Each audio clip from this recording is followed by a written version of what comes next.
Mesdames et messieurs, bonjour, bonsoir, c'est votre point géographique. Me voilà aujourd'hui encore, comme d'habitude. Aujourd'hui, nous allons faire cette vidéo pour rendre un vibrant hommage à un président qui m'a marqué, qui a marqué beaucoup de personnes, qui a marqué son pays, qui a marqué notre continent. Qui est cette personne? C'est monsieur Maître Abdoulaye Wade, l'ex-président de la République sénégalaise. Il a été le troisième président de la République sénégalaise de l'an 2000 à l'an 2012. Donc, monsieur Abdoulaye Wade, nous le rendons aujourd'hui un vibrant hommage pour le travail acharné qu'il a fait pour notre continent. Donc, monsieur Abdoulaye Wade, il a marqué sa jeunesse, il a marqué son peuple, il a marqué l'Afrique. Donc, il a eu ses 100 ans, donc comme un grand-parent, nous lui rendrons un vibrant hommage. Nous sommes de cœur avec lui. Aujourd'hui, la vidéo là est consacrée sur monsieur Maître Abdoulaye Wade, que nous saluons de passage. Encore aussi, je salue tout le monde. J'espère que vous avez eu un excellent Eid Mubarak à tout le monde et mes salimafo. Les salimafo que vous allez me donner, qui est une obligation, comme nous sommes maintenant une famille, les salimafo que vous allez me donner, je vous demande humblement de vous abonner sur ma chaîne YouTube, Boubacar Tengela. Il y a eu beaucoup d'abonnés. Pour le moment, vous savez que je suis capitaliste, moi je suis américain. Donc pour le moment, les choses sont gratuites. Donc avant que je commence à sélectionner les personnes qui vont avoir la possibilité de voir mes vidéos, je vous appelle ou bien je vous exhorte de vous abonner sur mes chaînes. Ma chaîne YouTube qui est Boubacar Tengela, qui est pour le moment gratuite. Et sur ma page Facebook Boubacar Tengela et sur TikTok et Boubacar Tengela. Donc je vous encourage de vous abonner sur mes pages ou bien sur ma chaîne YouTube Boubacar Tengela surtout. Donc aujourd'hui nous rendons un vibrant hommage à Maître Abdoulaye Wade. De passage, je dédie cette vidéo à ma très chère la personne qui a été l'initiateur, qui m'a aidé pour la première fois de visiter le Sénégal, qui est Hadja Fatou Diallo Dakar. Hadja Fatou Diallo Dakar. Je vous salue de passage. La vidéo là est consacrée sur vous et Maître Abdoulaye Wade.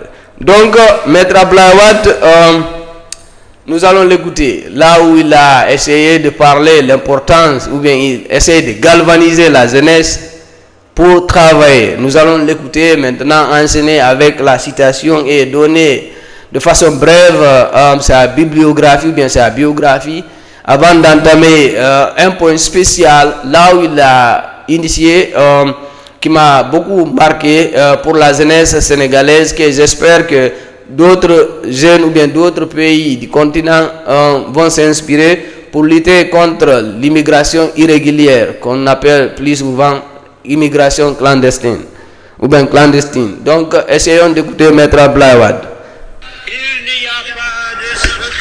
Il n'y a pas de secret. Il faut travailler. Toujours travailler. Donc c'est Maître Abdoulaye Wade de passage. Pour lui, il faut travailler. Beaucoup travailler. Maître Abdoulaye Wade, pour lui, il faut travailler. Beaucoup travailler. Toujours travailler. Donc c'est Maître Abdoulaye Wade que nous avons écouté tout de suite là. Donc Maître Abdoulaye Wade, biographie. Abdoulaye Wade est né le 29 mai 1926 à Kébémer, Sénégal. Il est avocat, professeur et homme politique sénégalais, figure majeure de la vie politique sénégalaise. Il a fondé le Parti démocratique sénégalais, dénommé PDS, en 1974. Et il a été le troisième président du Sénégal, de 2000 à 2012. Formation et parcours académique. Après ses études en Afrique occidentale française, il se rend en France. Donc il était diplômé, ou bien il est titulaire d'un doctorat en droit et en sciences économiques obtenu à la Sorbonne, ainsi des diplômes en mathématiques appliquées. Il enseigne à la faculté de droit de l'université de Dakar, aujourd'hui appelée l'université de Cheikh Anta Diop. Donc, Maître Abdoulaye Wade, il est extraordinaire. Il a eu un parcours académique extraordinaire, diplômé de la Sorbonne, avocat, professeur, donc finalement président. Donc, c'est à la jeunesse, il faut se former, parce que nous aussi, c'est-à-dire, nous devons faire comme M. Abdoulaye Wade, ou bien plus que M. Abdoulaye Wade. Donc, l'opposant historique de 1974 à l'an 2000. Il forme le Parti démocratique sénégalais pour s'opposer pacifiquement au pouvoir et devient député à l'Assemblée nationale. Donc, les années au pouvoir de 2000 à 2012, la première alternance en mars 2000, il remporte l'élection présidentielle face à Abdou Diouf, marquant la première alternance politique pacifique de l'histoire au Sénégal, ou bien du Sénégal.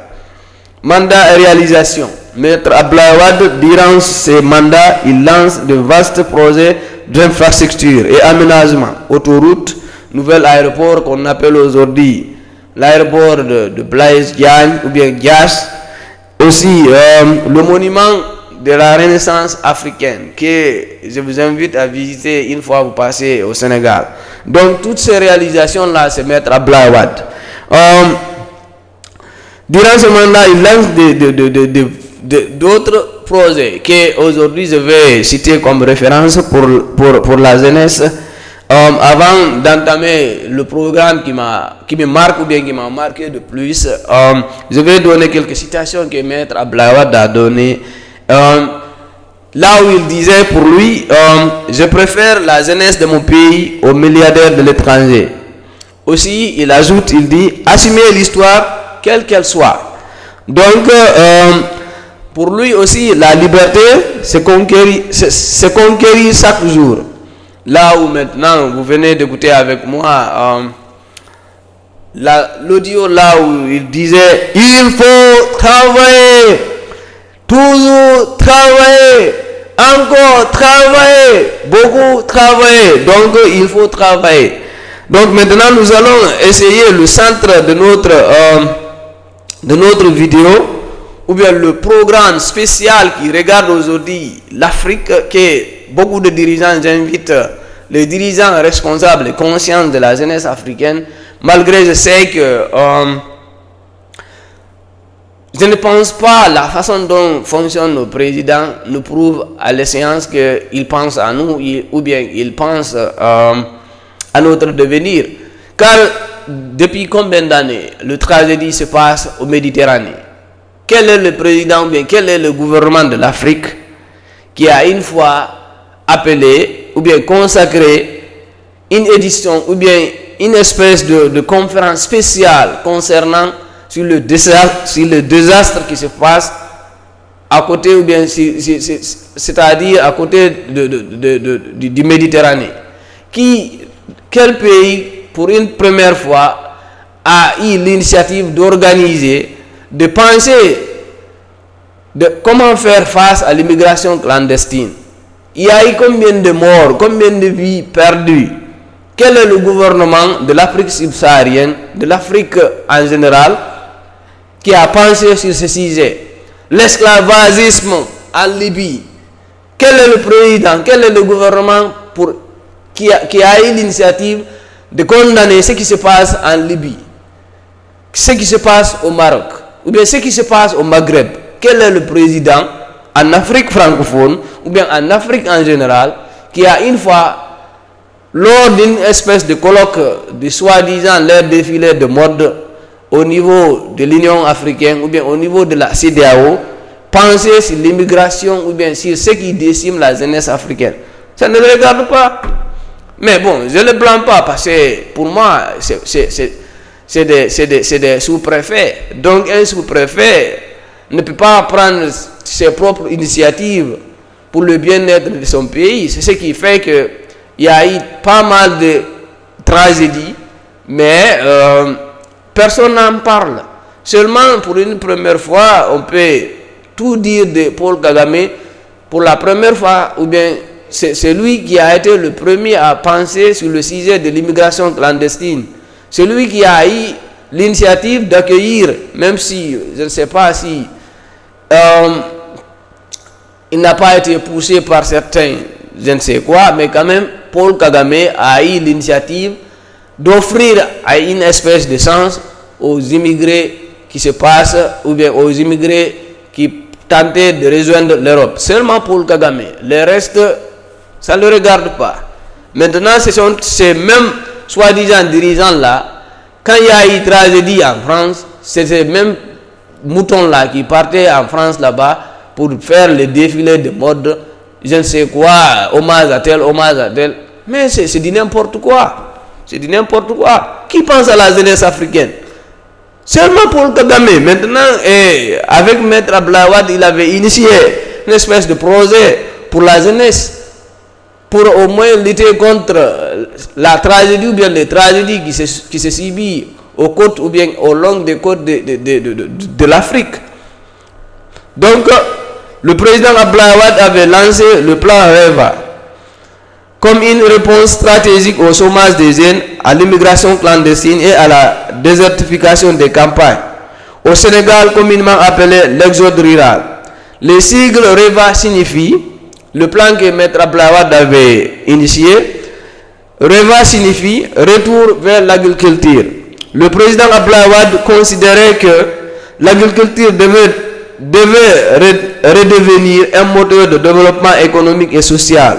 Le programme visait à convaincre les jeunes Sénégalais que l'avenir pouvait se construire sur les terres agricoles plutôt que dans l'exil ou l'attente d'un emploi public. Selon Maître Abdoulaye Wade, à travers l'agriculture ou bien avec l'agriculture, les jeunes pouvaient avoir leur emploi sur place dans les zones rurales au lieu de se déplacer, voire au lieu d'initier le projet de clandestin.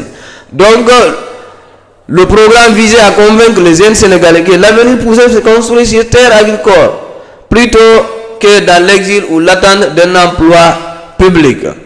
Pour lui, la philosophie du plan REVA portait une idée forte. La terre peut nourrir et la terre pouvait nourrir, employer et dignement faire vivre la jeunesse africaine. Ainsi, nous allons mettre maintenant en relief les objectifs principaux du plan REVA que Maître Abdoulaye avait initié. Donc, le premier point, selon lui, ou bien le plan qu'il voulait initier, ou bien qu'il a initié du moins, fixer les jeunes dans les zones rurales, créer des emplois agricoles, lutter contre l'immigration clandestine, moderniser les exploitations agricoles, développer des pôles agricoles communautaires, renforcer l'autosuffisance alimentaire. Plusieurs actions ont été mises en œuvre pour le bon déroulement de la réussite du projet. L'aménagement des terres agricoles, la création de fermes modernes, l'accès à l'eau et à l'irrigation, la distribution d'équipements agricoles, l'encadrement technique des jeunes, le soutien à l'entrepreneuriat rural. Avec toutes ces initiatives, l'idée principale du projet était de trouver une réponse qualifiée à la crise migratoire. Donc, Maître Abdoulaye Wade, quoi qu'on dise, c'est des présidents visionnaires.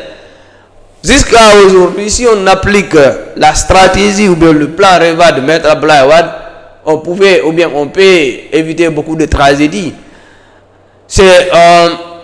Aujourd'hui, on me donne l'Afrique comme président. Moi, président en Afrique. D'abord, le système éducatif qui est basé sur le système éducatif de l'Occident, nous devons changer ça. Par exemple, je prends un pays particulier, par exemple, la République de Guinée. Qu'est-ce que la Guinée cherche dans les spécialités ou bien dans le domaine de sciences sociales jusqu'à présent? Si on me donne la République de Guinée aujourd'hui, je vais éliminer l'option sciences sociales. Je vais le remplacer par l'option de l'agriculture. Et aussi, département de l'agriculture à l'université. On pouvait remplacer ça comme les filières géographie, histoire et ceci et cela. Imaginons maintenant, par exemple, si un jeune arrive à faire 2 ans, 3 ans, 4 ans de formation académique en matière de l'agriculture, ou bien en matière d'agriculture. Ce jeune-là n'aura pas besoin d'attendre l'État pour initier ses propres initiatives pour se lancer dans l'agriculture. Peut-être après, il aura besoin d'un fonds de roulement pour le débit. Mais à la fin, la personne là, un seul agriculteur formé peut nourrir tout un village. Donc on pouvait lutter contre non seulement le banditisme, mais le coupeur de route, mais tout ça c'est pour les personnes qui pensent à la jeunesse ou bien à son peuple. C'est pas ceux qui pensent à l'air, je ne sais quoi. C'est triste. Il faut qu'on sente. Nous ne sommes pas obligés d'avoir le même programme scolaire que la France ou bien que les États-Unis. Peut-être avec les États-Unis, je peux comprendre. Mais il faut regarder les pays asiatiques, comment ils sont faits. Ils ont fait pour développer leur pays ou bien leur continent. En Guinée ou bien en Afrique en général, même fabriquer les chaussures, bon, parfois la Côte d'Ivoire, là-bas, je sais qu'on fabriquait des chaussures. Mais en République de Guinée, quelqu'un fait 20 ans, 10 ans, 15 ans à l'école, il ne peut pas fabriquer un chaussure pour lui. Et chaussures, il ne peut pas fabriquer chaussures. Même slip, il ne peut pas fabriquer. Maintenant, tu es diplômé. Tu es diplômé en quoi? On n'a pas besoin de sciences sociales. Il faut changer le département là, créer un département d'agriculture. Dans 5 ans, vous verrez vous-même l'immigration clandestine là, ou bien les consorts et autres là. Si tu travailles chez toi, qu'est-ce que tu cherches? Un jeune Guinéen qui quitte la Guinée pour aller en Espagne devient agriculteur ou bien dans les jardins là-bas. Si lui-même il a des jardins propres à lui, l'ananas est là, le tomate est là, le piment est là, propre à lui, avec sa femme et ses enfants. Qu'est-ce que lui cherche à l'extérieur? Rien. Il faut changer le département de sciences sociales là. Il faut supprimer ça. Si vous ne pouvez pas supprimer... Bon, moi, c'est-à-dire, je presse, c'est comme si je presse au désert. Je sais que l'éducation, ce n'est pas nous qui décidons, malheureusement. Donc, c'est ça. Donc, le plan REVA de Maître Abdoulaye Wade, il faut essayer d'initier ça partout en Afrique. Cela peut diminuer ou bien cela peut empêcher les tragédies qui se passent au coin ou bien aux 4 coins de l'Afrique. Donc, pour lui, avec l'agriculture, la terre peut nourrir, employer et dignement faire vivre la jeunesse africaine. Ainsi, nous allons mettre en relief les objectifs. Donc, fixer des jeunes dans les zones rurales, créer des emplois agricoles, lutter contre l'immigration clandestine, moderniser les exploitations agricoles, développer des pôles agricoles communautaires, renforcer l'autosuffisance alimentaire. Plusieurs actions ont été mises en œuvre pour le développement ou bien pour le bon déroulement et la réussite du projet. L'aménagement des terres agricoles, la création de fermes modernes, l'accès à l'eau et à l'irrigation, la distribution d'équipements agricoles, l'encadrement technique des jeunes, le soutien à l'entrepreneuriat rural. Avec toutes ces initiatives, l'idée principale du projet était de trouver une réponse qualifiée à la crise migratoire. Donc le plan REVA de Maître Abdoulaye Wade était d'aider ou bien de trouver une réponse qualifiée à la crise migratoire. À cette époque, de nombreux jeunes africains tentaient de rejoindre l'Europe. Jusqu'à présent, imaginons depuis l'an 2012. L'an 2012, aujourd'hui nous sommes 2026. Et ça va continuer si on ne trouve pas, parce qu'il faut que les gens vivent. Il faut qu'on gagne la vie. On ne peut pas rester là où on n'a pas espoir. Il faut créer l'espoir là. Donc il faut penser sur l'éducation. Il faut éliminer certains départements, certaines filières. Même si on ne peut pas les éliminer, mais il faut le faire facultatif. Ce n'est pas obligatoire. Ou bien il faut essayer de moderniser l'éducation en Afrique. L'agriculture, l'élevage est là. Dans un pays, on n'a pas une université d'agriculture, là où tout le monde meurt de faim. Par exemple, le Pali, on peut créer un département consacré à la recherche du Pali. Depuis combien de temps?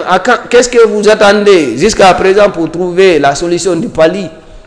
Mais bon, ce n'est pas ça la préoccupation de nos dirigeants ou bien de vos dirigeants. Malheureusement, chacun cherche à se remplir le poste et au bien-être de sa famille. Le reste, ça ne regarde pas. Sinon, depuis combien de temps le Pali tue en Afrique?